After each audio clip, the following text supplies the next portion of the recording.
On May 22, 1856, Senator Charles Sumner of Massachusetts lay unconscious, his skull cracked, deep gashes all over his face and head. The blood was spilling out of his body and onto the floor of the chamber of the United States Senate.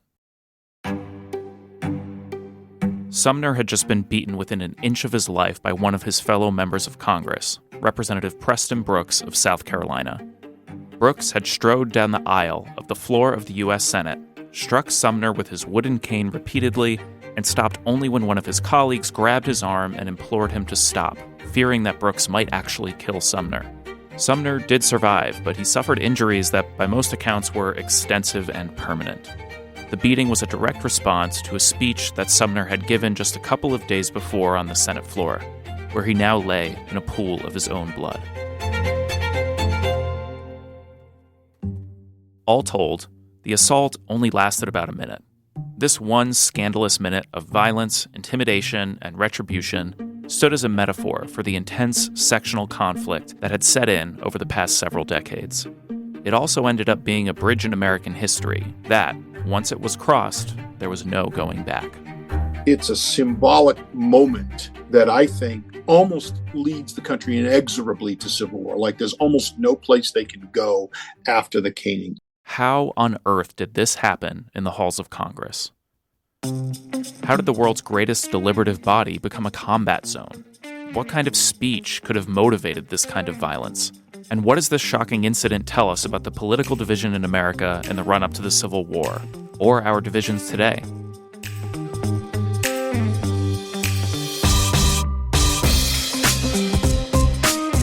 This is Scandalized, a podcast of political impropriety. I'm Charlie Hunt. And I'm Jackie Kettler. We're both political scientists, and we're fascinated by political scandals from across American history. On Scandalized, we go deep on these events, talk through the scandalous details, and try to learn something about American politics along the way. On today's show, the caning of Charles Sumner, the consequences and non-consequences of the violent attack, and what the conflict reveals about today's hyper-polarized moment, all through the lens of political science.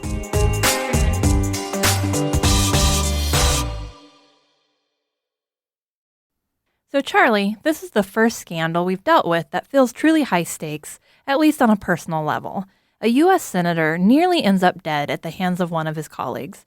I'm assuming this just wasn't out of the blue. There must have been some kind of run-up to this moment, right?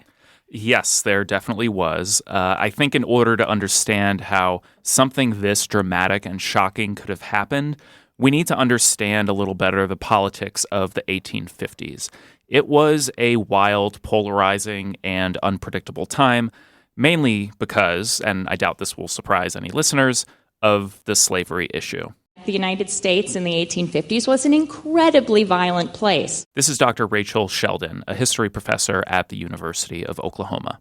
It wasn't just happening in Washington, it was happening everywhere, in every state legislature, at the voting booth.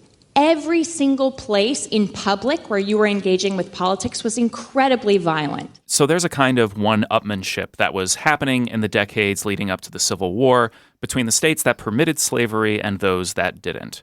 As new states were brought into the Union, both sides of the conflict were terrified, basically, that the other side would gain the upper hand politically. This is the backdrop of Charles Sumner's speech, which is a response to the question of whether the new state of Kansas would enter the Union as a slave state or as a free state. And Jackie, as the only Kansan who co-hosts this show, I thought you might be a good candidate to fill us in a little bit on this part of history. Taking Kansas history in middle school really going to pay off right now. Finally. So at that point in time, Charlie, Kansas is sort of a ground zero for the deep divisions that the country is dealing with. Things begin to get contentious at 1854 once Congress passes the Kansas-Nebraska Act, which creates these two new territories. But unlike previous territories, Kansas and Nebraska would decide for themselves on the slavery issue through their territorial legislatures, a process that came to be known as popular sovereignty. The Nebraska territory was generally understood to be solidly anti-slavery. Kansas, on the other hand, was up for grabs. Here's Dr. Harry Laver, a military history professor at Army University. Kansas was now going to be the flashpoint. Both sides, the pro-slavery, the anti-slavery side, saw Kansas as the opportunity to make a statement of their political power. Both sides knew they could potentially influence the fate of Kansas by getting more voters out to Kansas. Over the next few months and years, thousands of so-called border ruffians from neighboring pro-slavery Missouri flooded across the border to vote in territorial elections. Anti-slavery forces from other free states encouraged their own citizens to do the same. The more militant among these groups were often called jayhawkers. A few different sham elections occurred over the next 2 years that threw Kansas even further into chaos. Here's author and historian Stephen Puleo. My favorite story is that at one point there are 1,500 registered voters in Kansas, and yet 6,000 ballots are cast in one of these elections that takes place between pro-slavery and anti-slavery forces. Okay, so we're political scientists, not mathematicians, but I feel like even I can tell that these figures aren't exactly adding up. Yeah, and the people flooding into Kansas during the time noticed too. Before long, the conflict goes beyond the ballot box. With so much at stake, so much emotion involved, so much tension, violence began to break out. And hence, we arrive at Bleeding Kansas. By 1856, the territory was in shambles and no closer to solving the slavery question. But Charlie, where does Senator Sumner come into the picture? He's from Massachusetts, not Kansas. So why did he feel the need to weigh in on this situation? So the thing about Charles Sumner is he's an abolitionist, but he's not just any abolitionist. Here's Stephen Puleo again. Sumner was a abolitionist, a radical abolitionist, considered on the fringe in many ways, probably the strongest, most unwavering anti-slavery voice in America for 25 years, certainly during this period of time. It was not William Lloyd Garrison, it was not Abraham Lincoln, it was Charles Sumner. And so, it's not surprising that given the deteriorating situation in Kansas, Sumner decides to weigh in. This is a heavily anticipated speech, and Sumner has made sure that everyone knew he was going to give it. The Senate gallery is packed on the day Sumner begins the speech, which he's titled The Crime Against Kansas. Charlie, I've seen some floor speeches from members of Congress, and I know you have too. I say this with love. They're often pretty boring. Speaker, I rise in support of H.R. 7454, which extends the authorization of the FAA and its related authorities. The Internal Revenue Code of 1986 to extend the funding and expenditure authority of the airport and airway. I realize that slavery is the hot-button issue of the day, but this speech almost got Sumner killed. What's so radical about the speech that it triggered Preston Brooks into beating Sumner like this? Well, in addition to being a nationally recognized abolitionist, Sumner is, it turns out, also a little bit, let's say, indelicate. So Sumner gets credit for being a very strong anti-slavery voice. On the other hand, he's not a personally likable guy. He's arrogant, he's condescending, he's imperious, he's humorless. His friends are few. A real tough guy to get to like. Ouch. So when Sumner actually gets on the Senate floor on May 19th, 1856, he decides to weigh in on the situation in Kansas in a way that frankly seems designed to infuriate the South, and Preston Brooks's home state of South Carolina in particular. Were the whole history of South Carolina blotted out of existence, civilization might lose, I do not say how little, but surely less that it has already gained by the example of Kansas. Sumner is basically saying that South Carolina, as a state, as a people, is worthless. Sumner would happily trade away South Carolina for a territory like Kansas, which he believes would outlaw slavery if it were put to a fair vote. Needless to say, this is not taken kindly by South Carolina and by the South as a whole. The sectional divides that have been splintering the country apart over the past several decades, Sumner forces open with this speech. He's not tiptoeing around the issue, and he certainly isn't looking for compromise. Already, he's placing the slavery debate in very personal terms. But he gets even more personal when he calls out South Carolina Senator Andrew Butler, who just so happens to be the second cousin of Preston Brooks. I come again upon the senator from South Carolina, Mr. Butler, who overflowed with rage at the simple suggestion that Kansas had applied for admission as a state and, with incoherent phrases, discharged the loose expectoration of his speech. He probably did go too far, but he knew what buttons he was pushing, saying that every time he speaks, a blunder flies out of Butler's mouth. Quite literally talks about this stroke. Part of Butler's face is paralyzed. He can't speak clearly. And so there's that double meaning, right, of a blunder flies out. That is Butler's political positions, but also we really can't understand him when he speaks. At this point, Sumner has insulted South Carolina for its embrace of slavery, and he's insulted Butler in a deeply personal way. But Sumner really passes the point of no return when he brings the political and the personal together in a metaphor designed to embarrass and humiliate Butler. Of course, he has chosen a mistress to whom he has made his vows, and who, though ugly to others, is always lovely to him, though polluted in the sight of the world, is chaste in his sight. I mean the harlot slavery. For the South in general, and for Preston Brooks in particular, it's this explicit statement about Butler and the harlot of slavery that's the true breaking point. In the days that follow, the South responds with outrage. Even many Northerners at the time think Sumner has gone a little too far. Sumner is not just castigating Butler's pro-slavery tendencies, he's explicitly accusing him of a kind of metaphorical adultery. And not just with any woman, but with a kind of unseemly prostitute called slavery. And for Preston Brooks, it's a double insult. In his eyes, Sumner has desecrated in the most dishonorable fashion Brooks's home state that he represents in Congress, and Brooks's family by way of Senator Butler. Brooks later describes the speech as, quote, a libel of both his state and his blood. So in other words, this isn't just political, it's personal. For Brooks, it is Sumner's speech, and not the beating that came 2 days later, that's the true scandal in this story. As a result, this is a transgression he says he can't allow to pass without punishment. At this point, Preston Brooks has decided he needs to avenge this slight against Butler and against South Carolina, and he considers a few different options for how to do this. One of the things he thinks about is, do I challenge him to a duel? But then says, no, you can only challenge another gentleman to a duel, and Sumner is not that. I'm not going to give him gentlemanly status by challenging him to a duel. That's just wrong. So a duel is off the table. But what about just rolling up our sleeves and having a good old fist fight? Should I just call Sumner outside? Let's go outside and settle this. And a couple of his colleagues say, no, Sumner won't do that. He won't come out. He'll just say, if he wants to talk to me, come to my desk.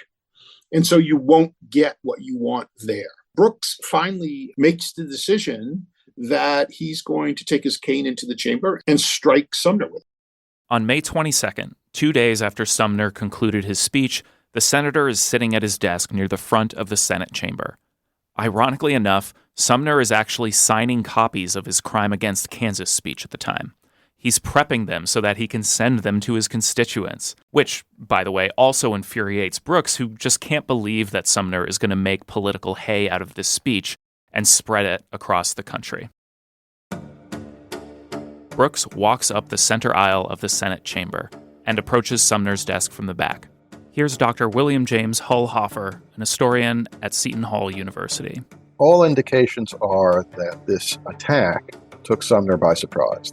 Sumner has his head down, again signing these speeches as Brooks comes around to his desk and starts speaking to him. Mr. Sumner, I have read your speech with care and as much impartiality as was possible, and I feel it my duty to tell you that you have libeled my state and slandered a relative, and I have come to punish you for it. Sumner kind of looks up like, who is this in front of me?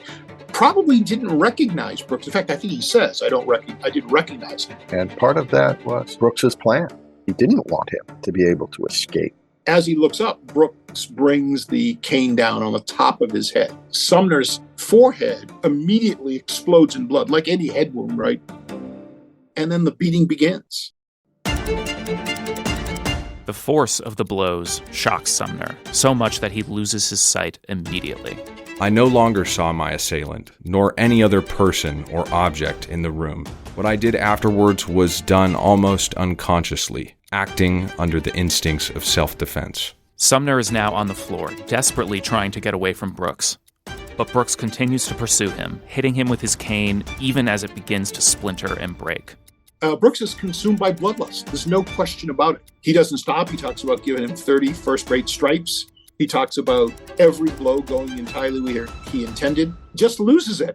In the vernacular, what else can I say? I think that's what happens.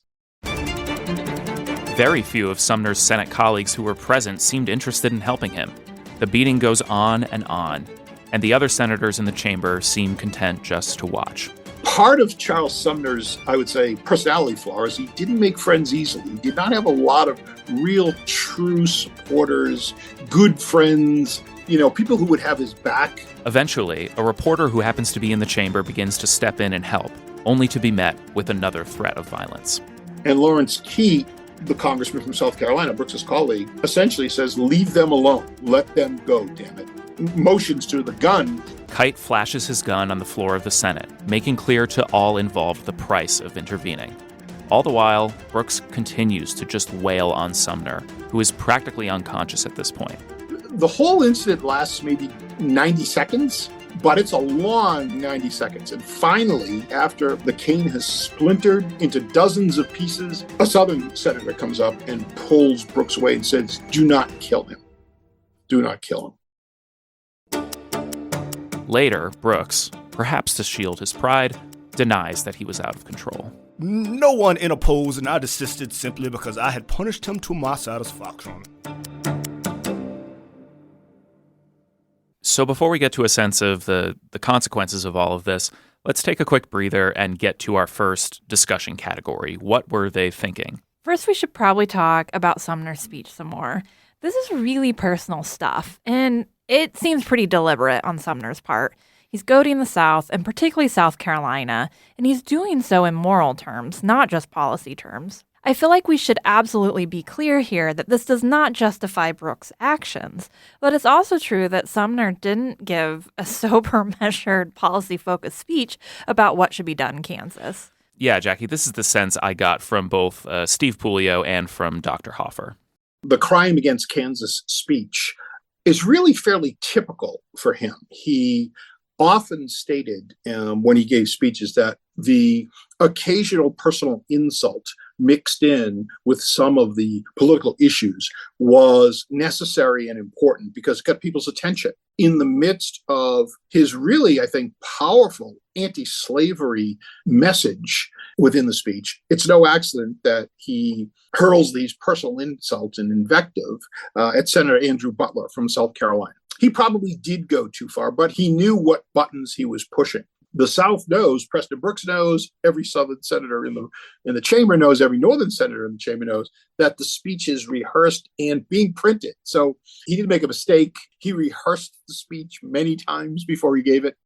I think it's pretty clear that even for Sumner, the crime against Kansas speech is going to push the boundaries of what is acceptable for that time period. He knows that there are going to be people there, and more importantly, that there are going to be journalists there. So this definitely seems to be a tactical choice or strategy on Sumner's part. It reminds me of current members of Congress making deliberately fiery speeches on the floor to leverage media attention. They'll post it all over their social media. They'll send out press releases or emails about it. And it's funny, Jackie, because a lot of these speeches they're giving, and if you could pan out the camera, there is nobody else in the chamber. Right. They're giving it to maybe one or two other people in the chamber. So they're really doing it to communicate with either constituents or their voters or donors. It's a tactical decision. It's not so much trying to debate policy. Yeah, and not having, TikTok or Instagram at the time, you have Sumner giving this speech to a packed chamber, right? We talked about how he's signing these speeches to send them to the media and send them to his constituents, right? And so he's kind of playing this game as well. And yet, I feel like at the same time, we can all probably agree that by today's standards, this feels like a staggering overreaction on Brooks's part, right? Sumner was clearly shocked by Brooks's actions, and he had no idea that it was coming. Right. Sumner's speech was fiery, no doubt about it. But why did Brooks feel like this was his only option? So there are definitely differences between kind of the legal definition of libel, right? So Brooks called it a libel on his reputation, and the 1800s sort of Southern gentleman's interpretation of the word. So basically this idea that there are just things that aren't said in polite or gentlemanly society. But what's so gentlemanly about using a cane to beat somebody senseless, Charlie? To answer that, Jackie, I'll need a little help from Broadway. 1, 2, 3, 4, 5, 6, 7, 8, 9. It's the 10 dual commandments. It's the 10 dual commandments. Many of our listeners probably know, either from high school history or from the musical Hamilton, that duels were not uncommon in the 18th and 19th centuries. This is commonplace, especially between recruits. Most disputes die and no one shoots. In fact, this is why Brooks has a cane to begin with. He was injured in a duel back in 1840. He was shot in the hip, and so he actually needed the cane to walk. And, you know, obviously we think of a lot of this stuff as fairly barbaric today, right? But back then they were affairs of honor. They had procedure. It was a system for resolving these kinds of personal disputes. Here's Dr. Joanne Freeman, a historian at Yale University. There were rules of fighting, right? So if you were going to insult someone, you were only supposed to insult someone if he was present so he could defend himself. If you were going to attack someone, you were only supposed to attack if you were attacking an unarmed man. You yourself were supposed to be unarmed. So this, importantly, is where Brooks draws the line. These rules apply only to men of honor. Here's Dr. Hoffer again. Brooks does not want to treat him as an equal, as a fellow gentleman. He wants to treat him as a lower form of being. If you're talking about a man who comes from a slaveholding family, who comes from a slaveholding state, and you're talking about how they discipline their slaves, one of the ways they discipline their slaves is they whip them, they hit them. So we'll get to this a little later, Jackie, but if we're comparing the culture of Congress in the 1850s to our current time, I think we have to admit that it's been worse. We know a few current members of Congress really despise each other, right? I'm thinking, for example, of the death stare Mitt Romney gave to Senator Josh Hawley during his speech following the January 6th riots. But in this instance, Brooks has such a low opinion of Sumner that in his mind, his only option is to discipline him as if Sumner were his property, right? Basically going as far as he can without actually murdering him.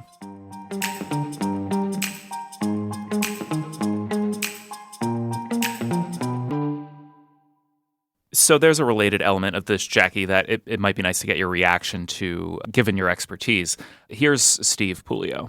Brooks says at the time he couldn't do what he came to do because there was a lady present in the chamber. The Southern Code of Honor would suggest that he couldn't enact violence on Charles Sumner while a lady was present. And since Brooks was impatient, he ends up asking the sergeant-at-arms to remove this woman who was sitting next to Sumner because, quote, this was no place for ladies. I think that's a really interesting point because it demonstrates at this time some widespread beliefs about the role of women in society, and that really women's role, particularly white women in this discussion, was in the home, not in the public realm, particularly not in politics, but also this idea that women needed to be protected, which, you know, may come from some sort of benevolent sexism, but also serve to keep women out of power in the political process. Right. So this was not uncommon for Brooks to make a request like this, right? And he's, interestingly, not the only one to invoke gender here. Sumner, too, engages in some pretty incendiary kind of sexual politics in his speech. He calls the situation in Kansas the, quote, raping of a virgin territory, compelling it to the hateful embrace of slavery. And this kind of speech was fairly common in the abolitionist movement, right? To accuse slaveholders of maintaining slavery so that they could essentially engage in forcible sexual relations with their slaves, which we know did happen at certain points, right? So while this story may involve men, maybe Right. men participating in all of this, gender and women are not to be overlooked in this conversation, and it really does provide some illustrations of the norms and the beliefs about gender at this time and the treatment of women in the United States.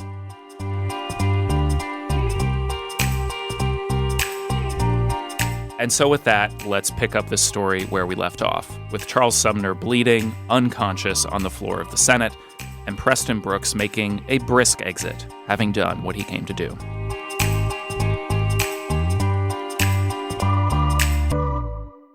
Support for this podcast comes from the Boise State School of Public Service, where they recognize the importance of hands-on learning in giving students a strong start in their career and are dedicated to improving educational opportunities for the next generation of problem solvers. More information at boisestate.edu/SPS. So I'm guessing I'm not alone in wondering what the consequences were for what happened here. Let's start with Brooks. Right. So immediately after the caning, Brooks actually turns himself in, and he reports the incident himself. He doesn't deny what he did. Brooks actually spends no time in jail and is immediately freed on bail. He pays the fine, and he walks out. There we have a lot of people in the North who say to themselves, oh my God, you can get away with practically anything down there if it's against the Northerner. Eventually, there is a trial on these charges. Brooks's defense team is effective here, basically framing Sumner's inflammatory crime against Kansas speech as sort of directly provoking the assault. And in the end, the trial's outcome is not exactly satisfying to Brooks's northern opponents. Legally, he is tried, found guilty of assault. The judge levies a $500 fine. That's the sentence, which his colleagues pay. So not exactly a resounding response from the legal system. But Charlie, if this was a regular workplace, you'd expect that Brooks would lose his job, right? But we also know that Congress is not exactly your typical workplace. What options does Congress have for punishing its members, and what did they do in this instance? So you're exactly right that Congress isn't typical, and neither is this situation. Especially because Brooks is a member of the House, but this incident happened to a senator on the floor of the Senate. It sounds like this is somewhat similar to countless crime shows, that there is a jurisdictional issue here? Right. This ends up being the loophole that the Senate uses to get Brooks off the hook on their end. The special committee that the Senate appoints to investigate the incident basically says that Brooks can only be punished by the House because that's the chamber of which he's a member. And the committee that the House appoints to investigate this issue has a very divided response. The Democratic minority on this committee, that's Brooks's party, essentially disputes the key findings, calling it an alleged assault, even though there were a dozen or so eyewitnesses. And again, Brooks doesn't deny it. The Republican majority, however, does recommend that Brooks and two of his colleagues who were with him at the time of the assault be expelled from Congress. The House does move to expel him for his actions. They do receive a majority, but not the 2/3 that's necessary for expulsion. Charlie, many legislatures have supermajority requirements like this for expulsion. I mean, it seems like this is probably important to have so that not just, 51% of the chamber can kick someone out. Right. Especially given the really divisive politics of this era, and of course today's era, right? You don't want members just being expelled willy-nilly. But at the end of the day, even for actions like these, there aren't enough votes to get Brooks out. He's allowed to keep his job. But here again, we see Brooks's Southern pride playing a starring role. In deference to the fact that a majority of his colleagues have voted to kick him out, Brooks resigns his office in the House. But he's very clear that he doesn't regret anything. In fact, he says in his final address to Congress that he'd do it again if he could. I hope I shall always be prepared, humbly and modestly, to perform the duty of a son. Brooks goes home to South Carolina after resigning, but not in disgrace. Oh, Brooks was a hero in the South. Crowds greeted him on his return to South Carolina. A month after he resigns, Brooks is resoundingly put back in his old seat in the House via a special election. His political stock soars afterwards. There are huge rallies for Preston Brooks in Columbia, South Carolina. Thousands of people give him canes as gifts, and inscribed on the canes are the words, "Hit him again." These abolitionists have gone too far. It's about time somebody took them down a peg. So not only does Brooks not really face any long-term political consequences in terms of his position in Congress, but Julio is arguing that at this crucial moment leading up to the Civil War, Brooks might have been unparalleled in the praise and respect he got from his native South. I would say that there was a period of time from May of 1856, when the caning happens, to Brooks's death in January of 1857, when Preston Brooks was as celebrated in the South as Robert E. Lee or John C. Calhoun. in the moment, Preston Brooks was as celebrated as those two. Pretty extraordinary. But can we get back to Sumner? We last left him bleeding out on the floor of the Senate. What happens to him? What's interesting here, Jackie, is that not only does the South use this as a rallying cry, but the North does as well, particularly the more staunch abolitionists. Politically, what's interesting is this. Sumner's vacant chair was used as a rallying cry by the Republican Party, relatively new Republican Party, and thousands of people joined the Republican Party in the summer and early fall of 1856. So much so that the Republicans' very first presidential candidate, John C. Fremont, doesn't win, but comes pretty close in the election of 1856. In the 1856 elections, the new Republican Party made gains by use of the twin messages of Bleeding Kansas and Bleeding Sumner, because both events served to paint pro-slavery Democrats as extremists. What we're not sure about is whether or not that empty chair plays a role in 1860. It's still there. The caning is still present in people's minds. So what we do know is that the caning, in its immediate aftermath, really kind of supercharges the Republicans as a national party with national ambitions, and this has not gone unnoticed by the South. So the Fremont performance in 1856 is really stunning, very stunning to the South, by the way. Like, whoa, we have issues. And what it does show is that Republicans could win an election without a single Southern electoral vote. And of course, in 1860, that's exactly what happens with Abraham Lincoln.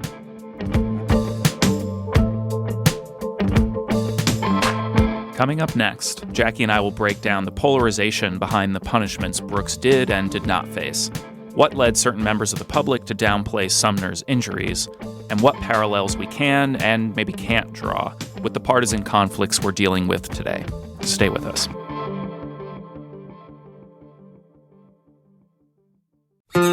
Christian nationalists want to turn America into a theocracy, a government under biblical rule. If they gain more power, it could mean fewer rights for you. I'm Heath Drusen, and on the new season of Extremely American, I'll take you inside the movement. Listen to Extremely American from Boise State Public Radio, part of the NPR network. So there are still some deep layers to this story that I think we need to get into. Let's start off with a little help from our good friend George Costanza. Was that wrong? Should I not have done that?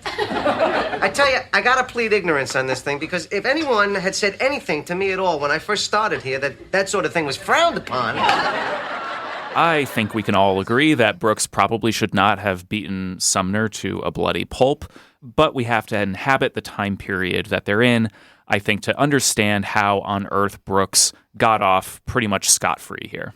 Well, and it's interesting. There's a lot of discussion about geographic polarization today, right? Where we've kind of sorted ourselves into states or communities where our beliefs align with those that we live around. Right. We've got red states and blue states, urban and rural areas. Yeah. Exactly. I mean, Jackie, again, as a Kansan, right? You know, we talked about the border ruffians between Kansas and Missouri. Isn't it the case that these divisions continue to persist in these kinds of state rivalries today? For sure. University of Kansas and University of Missouri are no longer in the same conference, but there's still a deep rivalry there. Their games used to be known as the Border War when they'd play each other in basketball or football. KU, of course, their mascot being the Jayhawks, hearkening back to this time and the Jayhawkers in the state. Yeah, so there's a lot of persistent kind of polarization happening around this event. And at the time, it really extended into, I think, regular Americans' interpretations of exactly how violent Brooks's attack actually was. Now, it was the 1850s. We obviously don't have audio or visual evidence of anything beyond what others reported in the chamber. But, you know, we talked to the experts, and they seemed pretty clear on the fact that Sumner was well beaten, that he was bleeding profusely, and that he nearly died as a result. Sumner's recovery process afterwards is, by all accounts, arduous and painful. Both physically, mentally. When I say mentally, I mean from a PTSD standpoint. Maybe it wasn't called that then, but he has a really difficult time for nearly 3 years. In that 3-year time, he comes back to the Senate once, has debilitating headaches, spinal pain, probably swelling of the brain and trauma, no question about it. Subjects himself to fire treatments from a French surgeon who literally applies an open flame to Sumner's back as a way to relieve the pressure. But none of this stops Brooks and his allies from downplaying Sumner's condition. For example, in his private letters, Brooks brags about how badly he beat Sumner, talking about how, quote, every lick went where he intended. But in public, during his closing statement at the trial, Brooks claims that his first strike on Sumner was, quote, but a tap, and intended to put him on his guard. Of course, all I can think of when I hear that, compared with what we know about how severely injured Sumner seems to have been, is Monty Python and the Holy Grail. Now stand aside, worthy adversary. 'Tis but a scratch. A scratch? Your arm's off. No, it isn't. Well, what's that then? I've heard worse. You liar! Jackie, can political science give us some clues, maybe, as to, why people respond to basic, seemingly kind of indisputable facts in such different ways? We talk a lot about partisan motivated reasoning and this idea that our partisanship, whether we identify as a Democrat or Republican, how we react to an event is going to be shaped by that partisanship. What's interesting is there's a lot of debate about how and discussion about how strong partisanship is today. Mm-hmm. But it was at this point in time as well, right? Like shaping how people were responding to events. And, you mentioned sort of the comparison to today. We see this happen all the time. I mean, when I read about this, I thought immediately about the way people have come to think about what happened, for example, on January 6, 2021, this sort of violent riot at the Capitol trying to deny the election. You have completely different characterizations of the violence, right? With those sort of more affiliated with President Trump and sympathetic to the rioters going so far as to, excuse their behavior or to just say, oh, they were like just taking a tour of the Capitol when, in fact, police officers died, right? A woman in the crowd died and was shot. This fact that you have something that clearly happened and then people just living in completely separate realities about it. Right, because, you think, okay, there may be some set facts, but how people perceive those facts may vary. We may also conveniently skip over or ignore facts if that's going to help things better align with our own point of view. There is this term that we generally use called confirmation bias, where new pieces of information we get or news that we read on an everyday basis, we read it through the lens of that partisanship, and we sort of go looking for facts and events that confirm what we already thought beforehand or prejudices we already have, right? And so when something like this happens, the South sees it as, oh, there goes another Northerner shooting off his mouth and sort of desecrating our land and our culture and things like that. And the North looks at this and says, oh, there goes the barbaric South again, beating us the way they beat their slaves. That's just how you see two different sides taking completely different facts away from this one thing that happened. And thereby deepening all those different divisions that we've already been discussing. Exactly.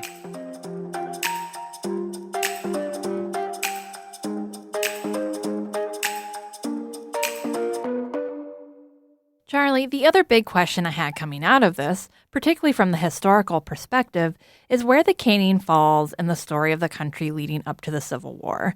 Now, we're political scientists, not historians, and there are some differences. So what did the historians you spoke with have to say about this?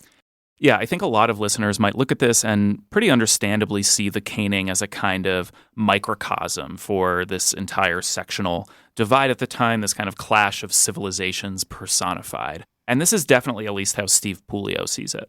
The caning convinces the North that the South are barbarians and that this barbaric slave system exists because of that. And of course, the caning and the North's reaction to it likewise convinced the South more than ever that basically the North can't be trusted. What happened to Sumner needs to continue to happen, or else our entire way of life is going to be destroyed.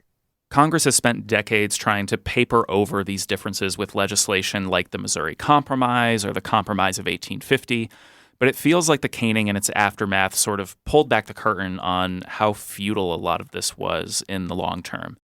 In his famous House Divided speech in 1858, Abraham Lincoln predicts that the nation, quote, cannot endure permanently, half slave and half free. It will become all one thing or all the other. Slavery quite simply had to be dealt with, one way or the other. I don't want to downplay the caning of Sumner. This is clearly an important event, but isn't it possible a lot of these things were already in the works? We were heading the direction of the Civil War regardless.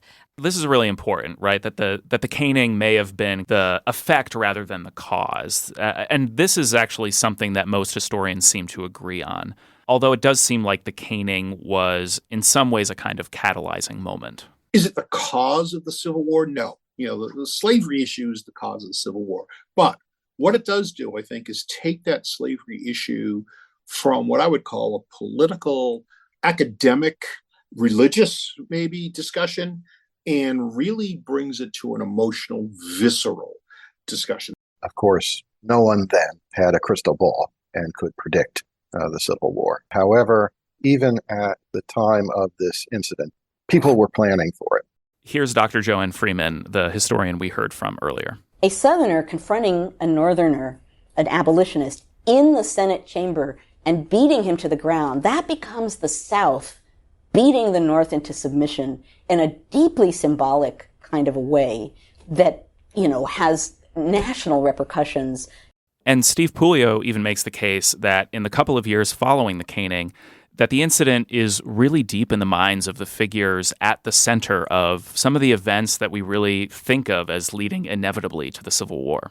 But, from the caning, I think, comes Dred Scott, Roger Taney's 1857 decision, where he's a very strong Southern sympathizer. The caning is very much in his mind. Abraham Lincoln mentions the caning in the Lincoln-Douglas debates in 1858.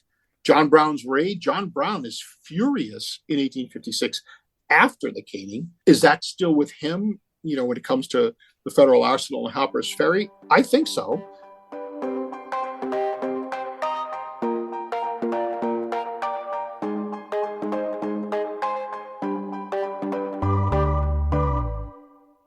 So, Jackie, the last thing I'd like to talk over with you here is this inevitable kind of comparison between the deep sectional divisions that were evident in the caning and at the time, and the kinds of partisan divides that we continue to live with today. Based on what we've talked about here about the caning, what comes to mind for you? Like, do you see some kinds of parallels? Like, how should we think about this? There has been a lot of focus on declining civility or growing incivility in politics in the United States. And of course, civility is one of those things that we can define a lot of ways. And sometimes it's used to, really keep some out of politics or minimize their voice.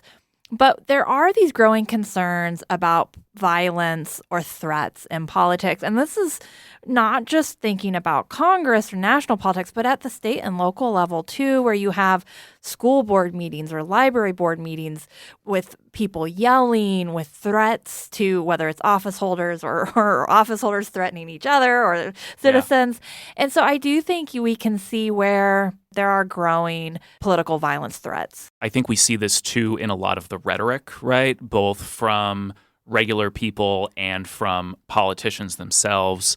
There's a lot of research on things like dehumanizing political language, right? To cast the other side as not just your opponent, but your enemy. Doing this becomes a lot easier when you live in such a polarized environment to begin with. And so I think there are also concerns here that a lot of this kind of warlike or violent rhetoric could also be spurring on people's mindsets in this area that might lead them to take, kind of violent actions or make violent threats that they wouldn't normally make, like in their everyday lives. Additionally, there's broader questions about whether these deep divisions we have in the country right now, for example, the political scientist Lily Mason has talked about the alignment of a lot of our values and identifications. And so our party is aligned with our race and our gender and our religion and all these types of things. And Dr. Mason has brought up concerns about, does this alignment of identities now make everything political and those political disagreements even deeper? And moreover, is there actually a concern that we're moving closer to another civil war? And it's interesting, Jackie, because, one of the things we observed earlier in this episode is this mixing of the political and the personal, right? That was personal insults and that tying in that made a lot of this possible. At the same time, I think we want to make sure we're being careful about drawing too specific of an analogy here, right? We do have the benefit now, for example, of having already experienced the Civil War, having been able to look back on that and saying we don't want to go through that again. One of the historians I spoke with, Dr. Hoffer, talked about this kind of danger a little bit. We also have to be aware of danger of saying, oh, this is exactly like what happened in the 1850s, because at that point you start misusing history. Instead of giving insight, you're now becoming a prisoner of the historical analogy. When you take these lessons and then start applying them, all of a sudden you're in that historical trap. And so Hoffer seems to be saying here that, sure, we can learn from history and we should learn from history, but we shouldn't keep ourselves beholden to it, right? Basically that it's important to look at things in the current day exactly as they are, right? And not read too much into it. And also look at how things really were back then, right? So in terms of the 1850s and that time period, we know from Dr. Freeman's excellent book called The Field of Blood that, for example, guns were routinely drawn in Congress during this time, right? There were all kinds of violent actions taken. You had duels going on, all of these things that we do not see at all today, right? Of course, there was January 6th and there's the caveat to end all caveats. But, I think Hoffer would say, and these other historians would say, that we just need to be careful and not draw too clear of an historical analogy here.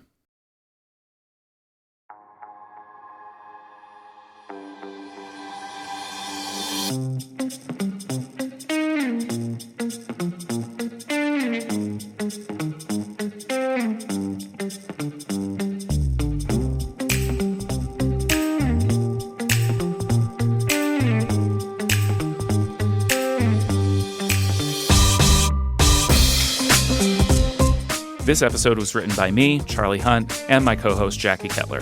It was produced and edited by me with research and production support from Peyton Jenkins. Peyton gets an additional shout-out this week as the voice of Senator Charles Sumner. Our School of Public Service colleague and genuine Southern gentleman, Luke Fowler, portrayed Preston Brooks of South Carolina. Our theme music is by Deer Room, with other incidental sound from Shutterstock Music. We owe special thanks to the historians we interviewed for this story, Dr. William James Hull Hoffer and Stephen Puleo. Stephen Puleo is the author of The Caning, The Assault That Drove America to Civil War, as well as a brand new biography of Charles Sumner called The Great Abolitionist that goes beyond the caning. Other key sources included the U.S. Senate and House archives and the always amazing C-SPAN.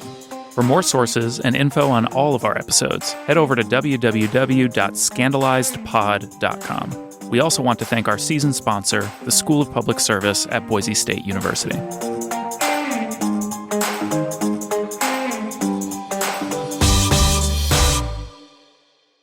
Next time on Scandalized. A Republican congressman and his wife are accused of spending $250,000 in campaign funds on themselves. Video games, affairs, and plane tickets for the pet bunny. These are just a few of the things candidates are not allowed to spend campaign funds on. But unbelievably enough, one member of Congress did. During 5 affairs with 5 women, Duncan Hunter spent thousands of dollars embezzled from campaign funds for hotel rooms, golf, a concert, car rentals, meals, and much more. A campaign finance scandal so brazen and irresponsible that it's honestly impressive.